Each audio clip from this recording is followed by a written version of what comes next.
बच्चों, अस्सलाम वालेकुम वरहमतुल्लाह। आज हम 7th क्लास की जो सोशल साइंस की बुक आवर एनवायरनमेंट है उसका टॉपिक आवर चेंजिंग अर्थ पढ़ रहे हैं और इसका आज जो हम टॉपिक ले रहे हैं सब topic that is endogenic forces. कल के सबक में हमने देखा कि दो तरह के फोर्सेस जमीन की जो ऊपरी सतह है, क्रस्ट है या इनसाइड द अर्थ, यहाँ पे चेंजेस डेवलप क्रिएट कर सकते हैं। और इनमें हमने जनरली लिया था एक एंडोजेनिक फोर्सेस और दूसरा एक्सोजेनिक फोर्सेस। अब एंडोजेनिक फोर्सेस की जहां तक हम बात करेंगे, हम इन्हें डिटेल में पढ़ने की आज के इस टॉपिक में थोड़ा डिटेल में पढ़ने की कोशिश करेंगे। एंडोजेनिक फोर्सेस क्या होते हैं? These are the sudden forces और सडन मोमेंट्स। क्योंकि आपने पिछली क्लास में देखा कि हमारी जमीन जो है ये मुख्तलिफ जो प्लेट्स हैं, प्लेट्स की सूरत में हमारा ये लिथोस्फीयर है, जीज आर कॉल्ड लिथोस्फेरिकल प्लेट्स। तो इन प्लेट्स में मोमेंट कंटिन्यू होती रहती है और ये एक दूसरे से दूर सरकने की कोशिश में रहते हैं। दो कि ये इनकी मोमेंट जो है या इनकी जो एक दूसरे से दूर हटने की जो वो रफ्तार है बहुत ही कम है, मिलीमीटर्स में, साल में ये फ्यू मिलीमीटर्स एक दूसरे से दूर जाते हैं।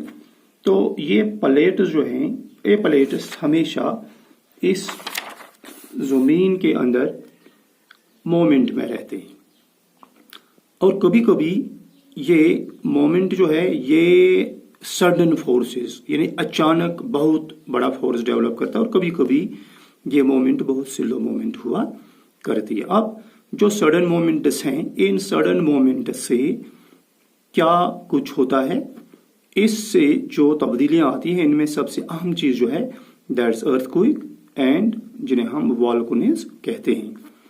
ये कैसे, ये वॉल्केनो जो होता है ये क्या होता है, कैसे डेवलप किया जाता है, हमने हमें शक्ल एक बना दी है। इस शक्ल के जरिए मैं आपको समझाने की कोशिश करूंगा। ये वाला हिस्सा जो है यहाँ पे, ये this is the crust portion और इसके नीचे जो होता है मेंटल और नीचे होता है और इस मेंटल पोर्शन में ये वाला हिस्सा जो हमने बना दिया, दिस इज मैग्मा चैम्बर हम इसे कहते हैं। अब इस मैग्मा चैम्बर में ये मैग्मा जो है मोल्टन शेप में होता है, हमेशा मोमेंट में रहता है और इस मोमेंट से यहाँ पर कहीं एक बहुत बड़ा ह्यूज फोर्स डेवलप हो जाता है और ये मैग्मा इस फोर्स की वजह से बाहर आने की कोशिश करता है।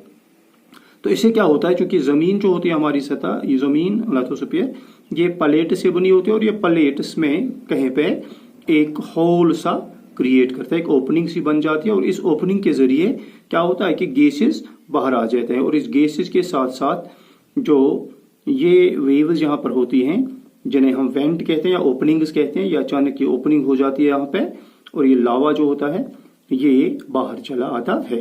और इससे क्या होता है कि इस मोमेंट से जब ये मोमेंट बाहर आता है तो इस लावे के बाहर आने को हम वॉल्केनो कहते हैं। और यहाँ इस वॉल्केनो से क्या होता है कि जहां पे ये हो जाता है, ये ऐसी कोई सिचुएशन हो जाती है तो वहां पे अचानक ये जमीन धंस जाती है और ये लावा जो है गैसेस की सूरत में बाहर निकल आता है।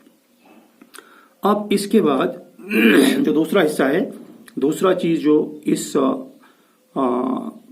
इस मोमेंट में आता है, सडन मोमेंट्स में आता है, दैट इज अर्थक्वेक।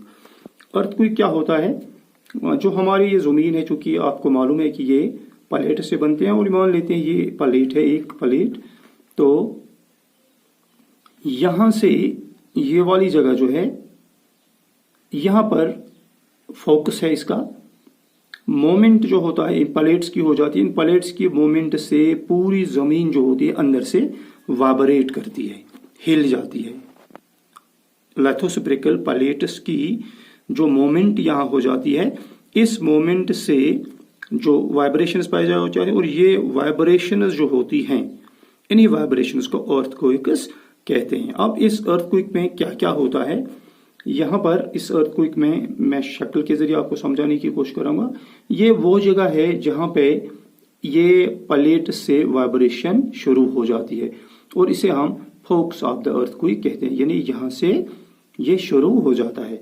फिर इसके ऊपर वाला ये हिस्सा जो है इसे हम एपिसेंटर कहते हैं। एपिसेंटर थोड़ा इस फोकस से थोड़ा ऊपर होता है और ये जो वेव्स यहाँ पे सर्कुलर शेप में चलती हैं, ये दीज आर कॉल्ड, ये प्लेट होता है नीचे और ये होती हैं जिन्हें हम सेस्मिक वेव्स कहते हैं। और ये वेव्स जो हैं यही असल में इस जमीन के अंदर जो हलचल है उस हलचल को पैदा करती हैं। तो सबसे ज्यादा जो मुतासिर होता है यहाँ पे ये वाला पोर्शन होता है, एपिसेंटर हम जिसे कहते हैं, और यहाँ पर सबसे ज्यादा तबाही हो जाती है। अब ये वेव्स जो होती हैं अर्थक्वेक्स में जिनके बदौलत पैदा हो जाता है, इन वेव्स को हम तीन तरह की वेव्स होती हैं जो अर्थक्वेक वेव्स जिन्हें हम कहते हैं।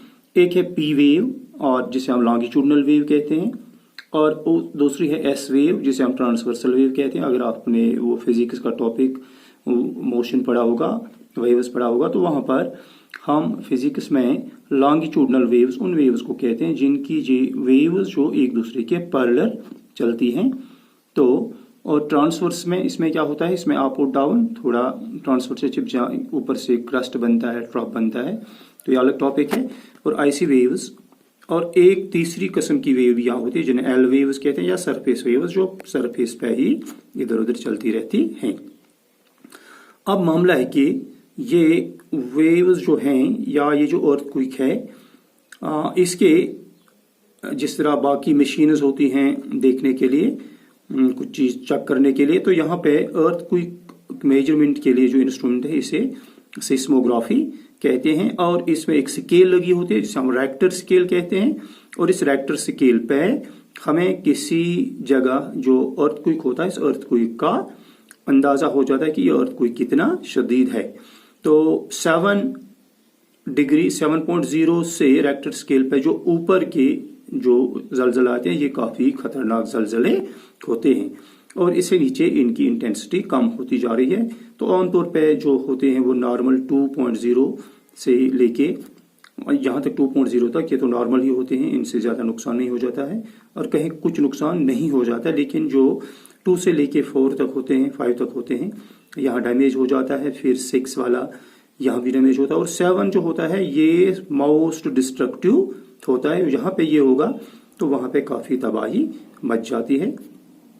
अब इसके लिए जिस तरह बाकी चीजों को देखने के लिए हम प्रेडिक्शंस करते हैं, हमें एडवांस पता चलता है, लेकिन जहां तक अर्थक्वेक्स का ताल्लुक है तो अभी इसके लिए कोई प्रोडिक्शन एडवांस, जिस तरह मौसम के मुतालिक हम ऑलरेडी पहले ही से जान जाते हैं कि कल का मौसम कैसा होगा, लेकिन अर्थक्वेक्स के मुतालिक अभी ऐसी कोई प्रोडिक्शन हम नहीं कर सकते। लेकिन जो लोकल लेवल पे जब हम देखते हैं तो कहीं अन्य मिथ्स पे हम कहेंगे अन्य मुल्क की मोमेंट जो है, इस मोमेंट से कभी कभी जो माहिरीन हैं वो प्रेडिक्ट करते हैं कि शायद अर्थक्वेक आने वाला है। तो इसमें क्या है, कहते हैं कि जब जो पाउंड्स होते हैं उनमें जो फिशेस होती हैं, अर्थक्वेक जो ही जब अंदाजा होता है तो ये अर्थक्वेक इससे थोड़ी इन जो फिश है ये एजिटेट हो जाते हैं, थोड़ा ऊपर नीचे करते हैं, मूवमेंट ज्यादा तेज करते हैं। और जो स्नेक्स होते हैं आमतौर पे जो जमीन के अंदर होते हैं, इनके वो बिल्लें जो होती हैं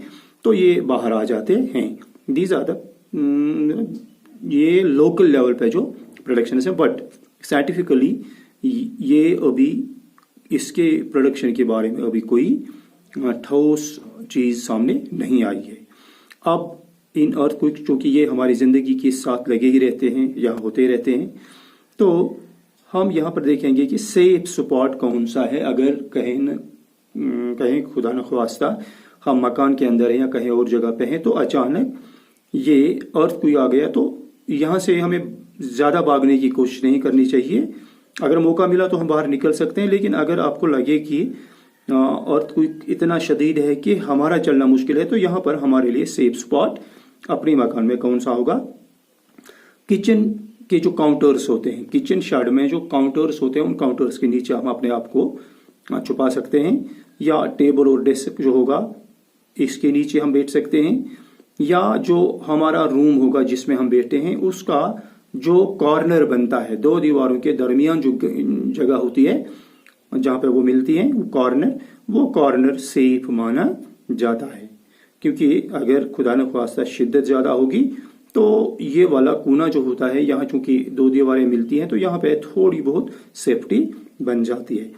और हमें कोशिश करनी चाहिए, इसके साथ साथ हमें कुछ प्रिकॉशंस भी करनी चाहिए कि क्या है कि जो जगह है जहां पे आग का खतरा होगा हमें वहां से दूर रहना चाहिए, विंडोज के नजदीक नहीं रहना चाहिए, शीशा कहीं पे होगा, कोई पिक्चर होगी अवेजान जो दीवार पे होगी, तो इनसे दूर रहना चाहिए, क्योंकि ये टूटकर हम पर गिर सकते हैं, तो अर्थक्वेक से ज्यादा ये नुकसान कर सकते हैं।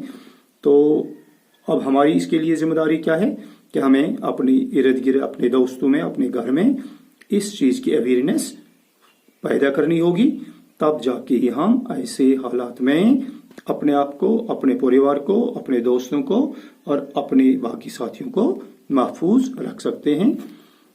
तब शुक्रिया। कल हम अगले सबक में, अगले पोर्शन में देखेंगे कि हम क्या पढ़ने जा रहे हैं। तब तक के लिए stay home, stay safe, thank you.